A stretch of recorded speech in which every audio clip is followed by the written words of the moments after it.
नमस्कार दोस्तों। आज हम PWOnly IAS के माध्यम से प्राचीन भारत के इतिहास का रिवीजन करेंगे, जो हमारे UPSC PSC या अदर एग्ज़ाम के लिए इम्पॉर्टेंट होगी। चलिए हम देखते हैं आगे। हम 2 टॉपिक कवर कर चुके थे। हमारा अगला टॉपिक है वैदिक कालीन इतिहास, चैप्टर 3। चलिए देखते हैं हम। आर्यों का आगमन। हड़प्पा सभ्यता संस्कृत के पतन के बाद या सिंधु संस्कृत के पतन के बाद जिस सभ्यता एवं संस्कृत का विकास हुआ उसे वैदिक सभ्यता अथवा आर्य सभ्यता के नाम से जाना जाता है, क्योंकि इस संस्कृत के बारे में जानकारी हमें वेदों से प्राप्त होती है। आर्य मूल रूप से स्टेपी जलवायु क्षेत्र में रहते थे। बाद में वे मध्य एशिया चले गए और फिर 1500 ईसा पूर्व में भारत के पंजाब क्षेत्र में आए। स्टेपी जलवायु में थे पहले, ठीक है। फिर वहाँ से आए एशिया और एशिया से आए भारत। भारत कब आए? 1500 ईसा पूर्व में। भारत कब आए? 1500 ईसा पूर्व में, ठीक है।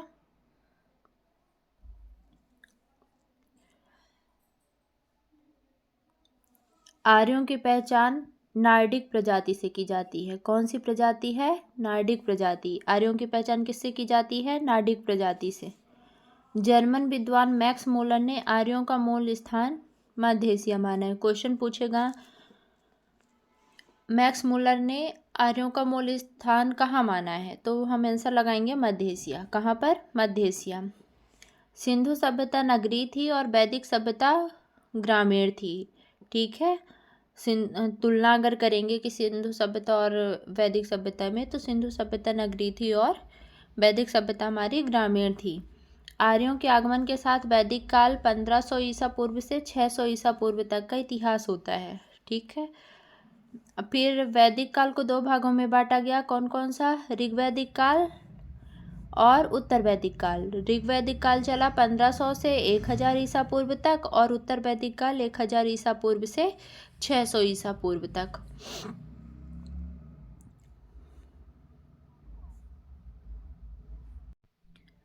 आगे देखते हैं हम। आर्यों के नाम का उल्लेख कहाँ है? तो हित्तित अनातोलिया, कस्सी इराक और मितन्नी अभिलेख सीरिया में किया गया है। आर्य के नाम का उल्लेख कहाँ? हित्तित अनातोलिया, कस्सी इराक, मितन्नी अभिलेख कहाँ पर? सीरिया में। ईरानी ग्रंथ जिंदावेस्ता में आर्य देवताओं के नाम जैसे इंद्र, वरुण आदि का बार बार प्रयोग किया गया है। तो क्वेश्चन पूछ सकते हैं कि किस ग्रंथ में आर्य के देवी देवताओं का नाम बार बार प्रयोग किया गया? तो हम लगाएंगे जिंदावेस्ता ईरानी ग्रंथ में, ठीक है। वेद संस्कृत भाषा के विद से बना है, जिसका अर्थ होता है जानना या ज्ञान प्राप्त करना। और वेदों को संकलित करने का श्रेय किसे जाता है? कृष्णद्वैपायन को। वेदों को संकलित करने का श्रेय किसे जाता है? कृष्णद्वैपायन को। इसलिए इन्हें वेद व्यास के नाम से भी जाना जाता है। प्रथम 3 वेद को वेदत्रयी कहा जाता है। वेदत्रयी में आता है ऋग्वेद, यजुर्वेद और सामवेद। कौन कौन सा? ऋग्वेद, यजुर्वेद और सामवेद, ये वेदत्रयी में आते हैं।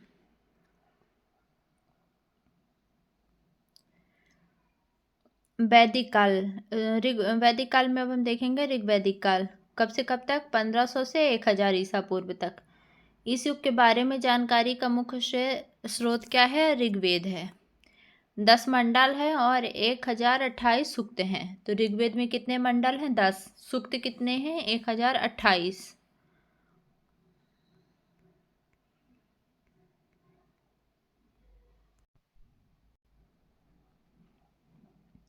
दो से 8 तक के मंडल या अध्याय को सप्तऋषि मंडल कहा जाता है, क्योंकि ये 7 महान ऋषियों द्वारा रचित हैं। 2 से 8 तक के मंडल को सप्तऋषि मंडल, क्योंकि ये 7 अलग अलग ऋषियों द्वारा, महान ऋषियों द्वारा रचित हैं। ऋग्वेद का सबसे प्राचीन भाग 2 से लेकर 7वें मंडल तक है, जबकि 1 और 10 नवीन मंडल है। ठीक है।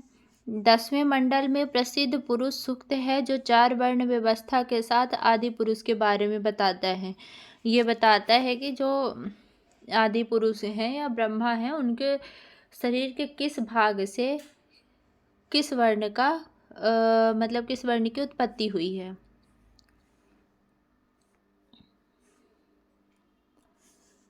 विश्वामित्र द्वारा रचित तृतीय मंडल में देवी सावित्री को संबोधित करते हुए गायत्री महामंत्र का वर्णन है। तो पूछेगा क्वेश्चन, तृतीय मंडल किसने लिखा? विश्वामित्र ने। किस देवी को? तो देवी सावित्री को समर्पित है। इसमें क्या लिखा गया है? गायत्री महामंत्र लिखा गया है। ऋग्वेद की अनेक बातें ईरानी भाषा के प्राचीनतम ग्रंथ अवेस्ता से मिलती जुलती हैं। ठीक है। फिर इनका जो ऋग्वैदिक काल में जो लोग रहते थे, तो उनका जो भौगोलिक विस्तार था वो देख लेते हैं कि कहाँ से कहाँ तक था। तो वैदिक लोग वैदिक लोग 7 नदी के देश में बसे, जिसे सप्त सैंधव कहा जाता है। ठीक।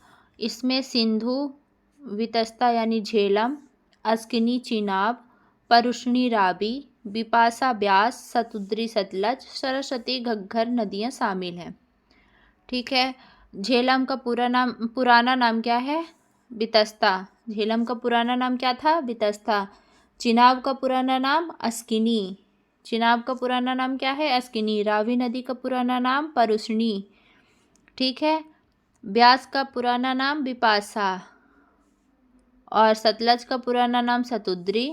सरस्वती को और घग्गर नदी को पहले सरस्वती के नाम से जाना जाता था। ठीक है। तो सभी नदियों के पुराने नाम याद करते हैं एक बार।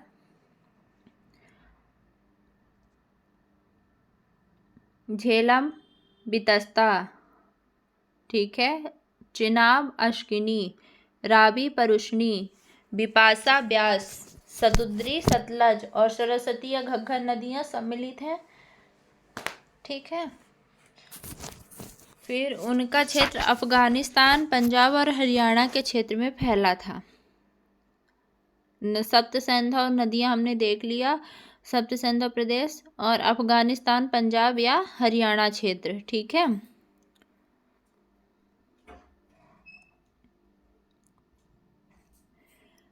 सिंधु इंडस नदी का उल्लेख सबसे अधिक बार हुआ है और सरस्वती सबसे पवित्र नदी मानी गई। मतलब ऋग्वेद में सबसे अधिक बार उल्लेख किस नदी का हुआ है? तो सिंधु या इंडस नदी का। और सबसे पवित्र नदी किसे माना गया है? वो सरस्वती को माना गया है। सरस्वती घाटी को ब्रह्मावर्त कहा जाता था। सरस्वती घाटी को क्या कहा जाता था? ब्रह्मावर्त। हिमालय या गंगा एक बार, यमुना नदी का 3 बार उल्लेख किया गया है। हिमालय या गंगा नदी का जो उपयोग किया गया, उल्लेख जो किया गया है ऋग्वेद में, वो 1 बार है। और यमुना नदी का कितने बार उल्लेख किया गया है? 3 बार तक। ठीक। ऋग्वेद में हिमालय की चोटी मुंजवंत का उल्लेख है, जहाँ से वे सोम प्राप्त करते थे। यह पश्चिमी हिमालय में स्थित है। सोमरस तो आप जानते ही होंगे। और हिमालय की कौन सी चोटी है? मुंजवंत। ठीक है। कौन सी है? मुंजवंत चोटी। तो हिमालय का 1 बार, गंगा का 1 बार, यमुना का 3 बार। हिमालय की चोटी मुंजवंत से वो सोमरस प्राप्त करते थे और ये पश्चिमी हिमालय का हिस्सा थी। अब देखते हैं ऋग्वैदिक समाज के बारे में। तो ऋग्वैदिक समुदाय, जिन्हें जन कहा जाता था, में गैर आर्यों को दास या दस्यु कहा जाता था। जो गैर आर्य थे उन्हें दास या दस्यु कहते थे। यह एक समतावादी समाज था। सामाजिक विभेद अधिक नहीं था। दासों को घरेलू कार्यों के लिए इस्तेमाल किया जाता था, कृषि के लिए नहीं। समाज कैसा था? जन समुदाय, जिन्हें जन कहा जाता था, ऋग्वैदिक समुदाय, उन्हें जन कहा जाता था, और उसमें गैर आर्य जो होते थे उन्हें दास या दस्यु कहते थे। समाज समतावादी था और इसमें सामाजिक विभेद ये अधिक नहीं था, और जो दास होते थे वो घरेलू कार्य करते थे, कृषि में उनका इस्तेमाल नहीं किया जाता। वर्ण व्यवस्था और कठोर जाति व्यवस्था अभी तक पूर्ण रूप से विकसित नहीं हुई थी। वर्ण शब्द का प्रयोग ऋग्वेद में आर्यों और दासियों के भिन्न भिन्न रंगों के संदर्भ में किया जाता था। समाज कैसा था? पितृसत्तात्मक था। लोपामुद्रा, घोषा, सिक्ता, विश्वारा, निवावरी और अपाला आदि विदुषी स्त्रियों ने ऋग्वेद की रचना में योगदान दिया था। तो हम ऋग्वैदिक कालीन प्रमुख विदुषी के नाम हमें याद करने पड़ेंगे। तो कौन कौन है? लोपामुद्रा, अपाला, घोषा, सिक्ता, विश्वारा, निवावरी। लोपामुद्रा, घोषा, अपाला, सिक्ता, विश्वारा, निवावरी। सिक्ता, विश्वारा, निवावरी। ठीक है, हो सकता है दोस्तों लोपामुद्रा, घोषा और अपाला ये तीनों आपको पहले से पता हो। सिक्ता, विश्वारा और निवावरी, इन्हें भी आप याद करेंगे। बाल विवाह और सती प्रथा जैसी कुरीतियां नहीं थी वहां पर। ऋग्वैदिक समाज में बाल विवाह और सती प्रथा जैसी कुरीतियां नहीं थी। विधवा पुनर्विवाह भी प्रचलन में था, जिसे नियोग कहा जाता था। ठीक है, विधवा पुनर्विवाह प्रचलन में था, इसे नियोग कहा जाता था। और यह जन की आबादी बढ़ाने के लिए किया जाता था। जुआ, खेल, रथ और दौड़ प्रसिद्ध थे, ये मनोरंजन के साधन होते थे। 2 पेय पदार्थ थे, सोम और शुरा। सोम को धर्म द्वारा स्वीकृत किया गया था, किंतु पुरोहितों द्वारा शुरा को अस्वीकृत कर दिया गया। ठीक है,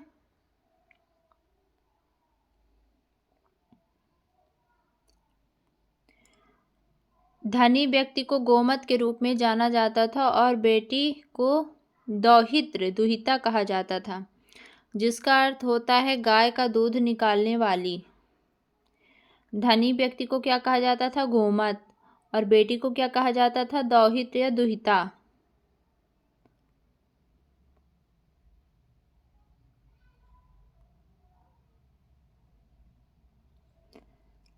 राजनैतिक व्यवस्था देखेंगे तो जनों की अगुवाई एक राजन द्वारा होता था, जिसे पुरोहित, ग्रामीणी और सेना द्वारा सहायता दी जाती थी। सभा समिति, विदर्थ गण और सरधा जैसे लोकप्रिय निकाय थे। ठीक है,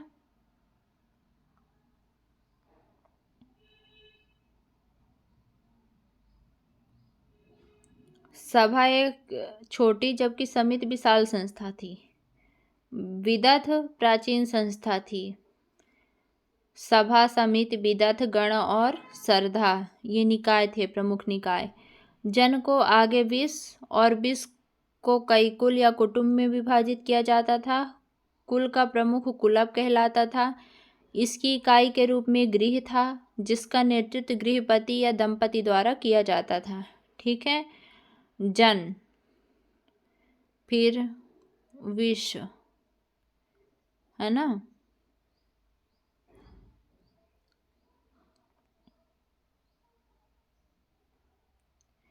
गांव वह स्थान था जहां मवेशियों को रखा जाता था और गायों की प्राप्ति के लिए किए गए युद्ध को गविष्टि कहा जाता था। गायों की प्राप्ति के लिए किया गया युद्ध गविष्टि। गविष्टि क्या था? गायों की प्राप्ति के लिए किया गया युद्ध।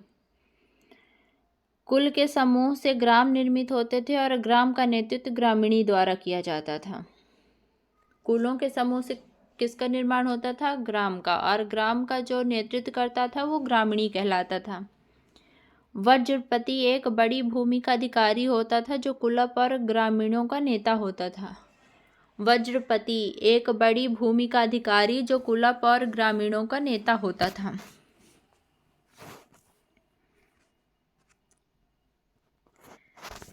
राजन अपने लोगों पर शासन करता था। राजा का पद वंशानुगत होता था। राजा को रक्षक, जनस्य गोपा गोपति जनस्य कहा जाता था। राजों को क्या कहा जाता था? जनस्य गोपा या गोपति जनस्य, रक्षक। कुछ गैर राजशाही थे जिनके प्रमुख गणपति या ज्येष्ठ थे। गैर राजशाही के प्रमुख को क्या कहा जाता था? गणपति या ज्येष्ठ। राजन के पास कोई स्थायी सेना नहीं थी और नौकरशाही भी अनुपस्थित थी। सैन्य कार्य आदिवासी समूहों द्वारा किए जाते थे जिन्हें व्रत, गण, ग्राम और श्रद्धा कहा जाता था। सैन्य कार्य किसके द्वारा किए जाते थे? आदिवासी के समूहों द्वारा, और इन्हें क्या कहा जाता था? व्रत, गण, ग्राम और श्रद्धा।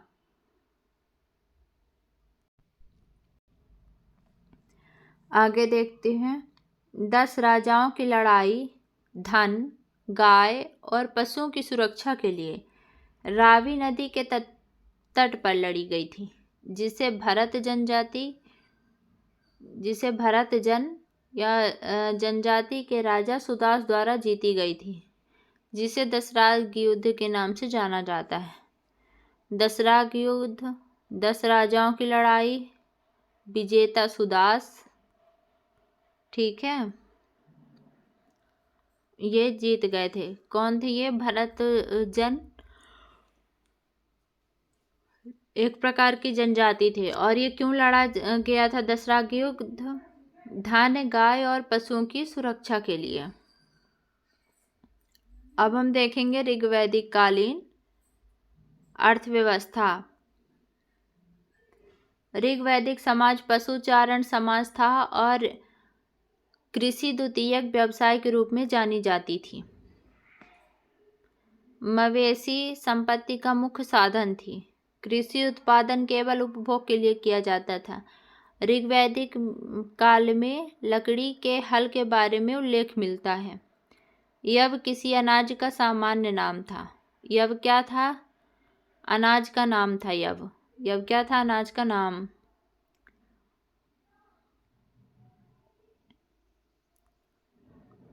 बलि उत्पादकों द्वारा राजन को दिया जाने वाला स्वैच्छिक उपहार था। बलि क्या था?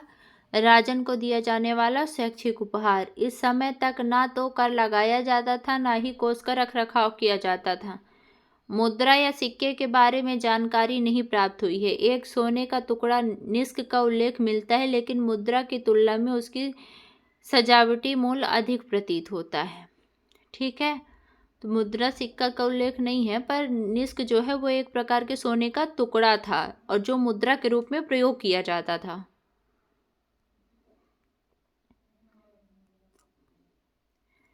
और वस्तु विनिमय प्रणाली प्रचलित थी और गायें विनिमय का महत्वपूर्ण माध्यम थी। पंजाब और हरियाणा से तांबे के औजार की सूचना प्राप्त होती है। तांबे के औजार कहाँ से? पंजाब और हरियाणा से। वस्तु विनिमय प्रणाली प्रचलित है। अयस्क किसी धातु के लिए उपयोग किया जाने वाला सामान्य नाम था। अयस्क धातु के लिए प्रयोग किया जाने वाला सामान्य नाम था। और स्वर्ण को हिरण्य कहा जाता था। स्वर्ण को क्या कहा जाता था? हिरण्य।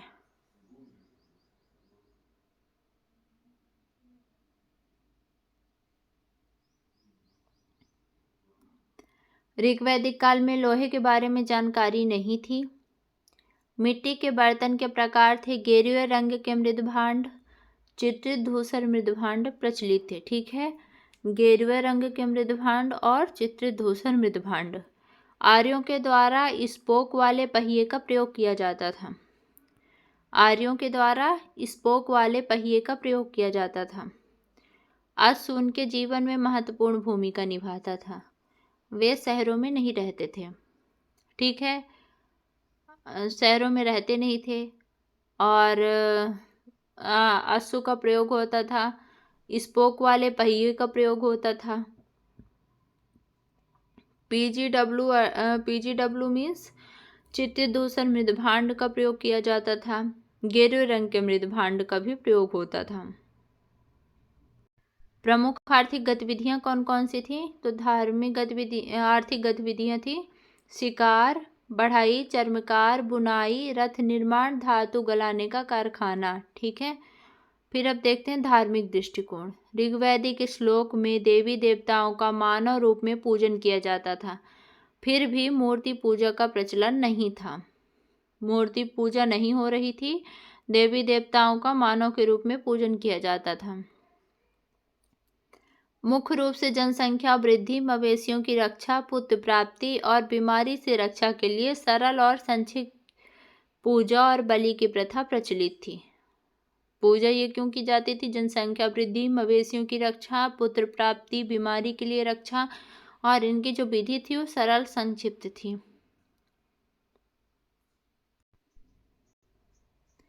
परिवारों द्वारा स्वयं अनुष्ठानों का आयोजन किया जाता था। मंत्रों का जाप अनुष्ठान का एक महत्वपूर्ण भाग था। जादू और टोना प्रचलित नहीं थे। देवताओं को 3 वर्गों में विभाजित किया गया था: आकाश, अंतरिक्ष और पृथ्वी। ठीक है।